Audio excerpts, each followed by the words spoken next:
Team India young sensation Vaibhav Suryavanshi గురించి ప్రత్యేకంగా చెప్పనక్కర్లేదు. ఇప్పటికే ఐపీఎల్లో తనకంటూ ఒక పేజీని కూడా సృష్టించుకున్నాడు. అక్కడితో మొదలైన తన బ్యాటింగ్ సునామీ ఎక్కడ ఆడినా కూడా అదే టెంపో కొనసాగిస్తున్నాడు. మరీ ముఖ్యంగా యూత్ సిరీస్ల్లో చెలరేగా ఆడుతున్నాడు. దీంతో ఇప్పుడు వైభవ్ బోనస్ కొట్టినట్లు తెలుస్తోంది. అదేంటంటే త్వరలో జరగనున్న రంజీ ట్రోఫీలో బీహార్ జట్టుకు వైస్ కెప్టెన్ గా ఉండనున్నాడని సమాచారం.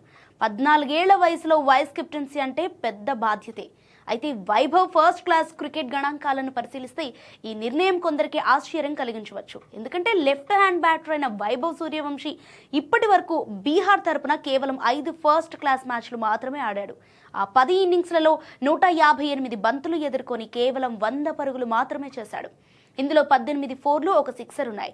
కేవలం 100 పరుగులు చేసినప్పటికీ అతను అండర్-19 అనుభవం, కెప్టెన్సీ లక్షణాలను గుర్తించి తొలిసారిగా వైస్ కెప్టెన్ బాధ్యతలను అప్పగించారు.